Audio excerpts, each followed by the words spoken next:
என்ன செய்ய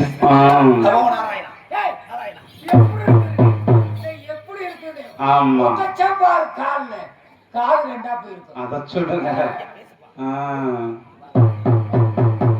யார வளர்ச்ச? என்னேவா? ஆமா.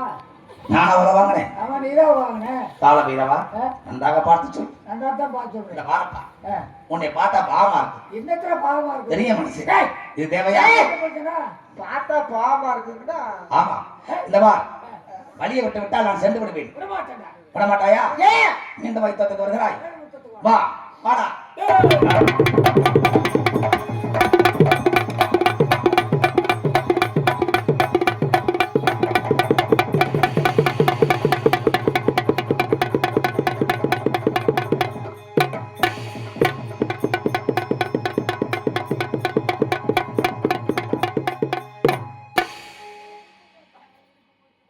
செத்த சிவனாண்டி காலைல செலவு நீ தாண்டி பார்க்கணும்.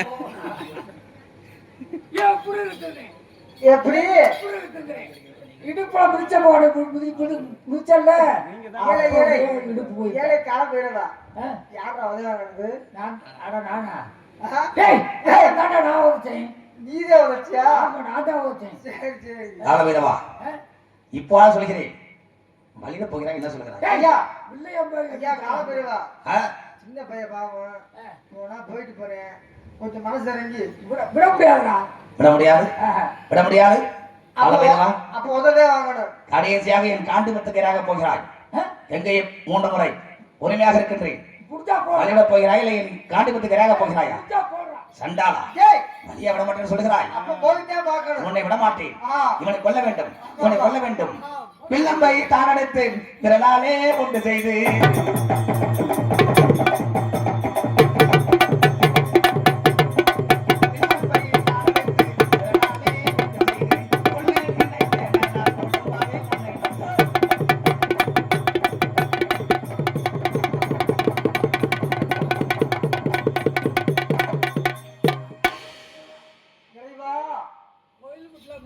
ஓ நாராயணா சொல்லி கோயிலுக்கு மாரியம்மா ஹோட்டல்ல ஆயிட்டு வந்த கரண்ட் என்ன ஆச்சு? இந்த தோசை பொட்டியை வச்சுக்கிட்டா அதுதான் சாயங்காலம் தோசை கட்டி அந்த அக்கா கரண்டியை கிளம்பிடுச்சு. தோசை பரட்டியா? தோசை நான் என்ன செய்வேன்? ஐயா காலபீரவா இது என் காண்டிபம். இன்று வரை நான் மார்புக்கு குறிவைத்தால் குறி தப்பியதே இல்லை. ஆனால் இன்றைக்கு மார்பு குறிவைக்கிறேன். ஆனால் என் காண்டி உன் காலடியில் சர்மம் சர்மம் அடிக்கிறது. ஒருவேளை என்னவாக மீண்டும் போடுறான். விடக்கூடாது விடக்கூடாது. மீண்டும் மறைமுறை விடப்போகிறாய் என்ன சொல்கிறாய்? வழிவிட மாட்டாயா? விட மாட்டேன். இரண்டாவது உன்னை கொல்ல போகிறேன். தந்தையாரை தான் நினைத்து தவதை நான் கைதொடுத்தி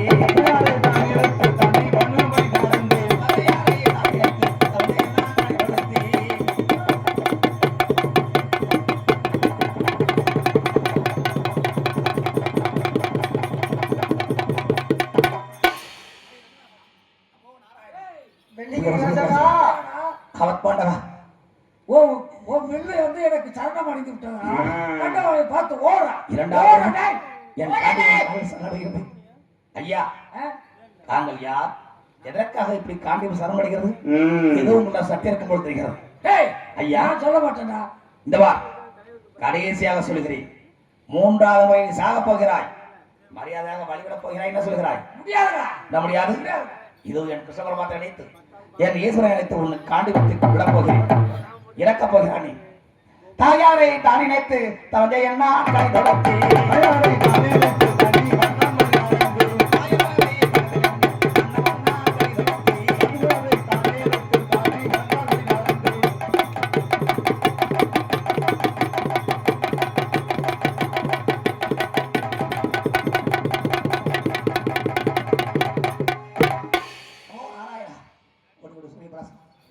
அவத் பாண்டவா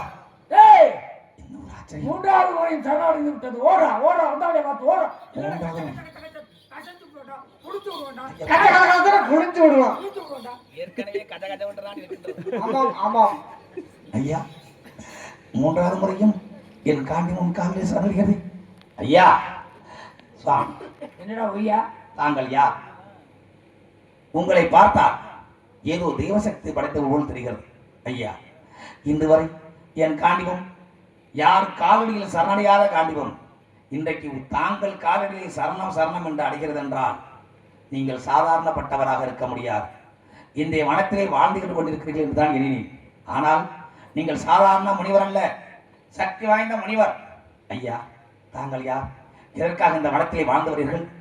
எதற்காக என்னை மறைக்கிறீர்கள்? நான் சொல்ல முடியாது, என்னால் சொல்ல முடியாது. ஐயா, தாங்கள் சொல்லாவிட்டாலும் பரவாயில்லை. நான் யார்? எதற்காக தங்கள் வனத்திலே வந்து கொண்டிருக்கிறேன்? என்ன காரணம்? என்னுடைய கதையை சொல்கிறேன், கேளுங்கள் ஐயா. அதாவது சொல்லணும்னா அந்த மரம் செடி கொடிகளை பார்த்து சொல், என்னோட பார்த்து சொல்லாமே. உன் முகத்தை பார்த்து சொல்லக்கூடாதா? பரவாயில்லை, அவர் முகத்தை பார்த்து சொல்லக்கூடாதா? ஆமாங்க, உன்னைய பார்த்தா அவருக்கு கடுப்பா இருக்குதான். ஆமா, உண்மைதான். அவருடைய முகத்தை பார்த்து சொல்லக்கூட தகுதியற்றவனாக ஆகிவிட்டேன். ஒரு காலத்திலே எப்படியெல்லாம் வாழ்ந்த குடும்பம், பஞ்ச பாண்டவர் என்றால் எப்படியெல்லாம் வாழ்ந்து வந்தோம். என் அண்ணன் தானத்தில் சிறந்தவர், தர்மன் என்று பெயர் எடுத்தவர். இன்றைக்கு நாங்கள் படுகிற கஷ்டம் யாருக்கு தெரியும்? உங்களுக்கு கூட இலக்கணமாக போய்விட்டு. ஐயா, இதோ மரஞ்செடி கொடிகளை பார்த்து சொல்கிறேன். மரஞ்செடி கொடிகளே, என் கதையை கேளுங்கள். யாரும் கேட்கிறார்களோ இல்லையோ, நீங்களாவது கேளுங்கள். என் கஷ்டத்தை கேளுங்கள் ஐயா. குருநாடு குருகுலமாம் சாமியே கேளோ ஐயா.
குந்தமாதேவிக்கும் பாண்டு மகாராஜனுக்கும் பிறந்தவர்கள் தான் நாங்கள்.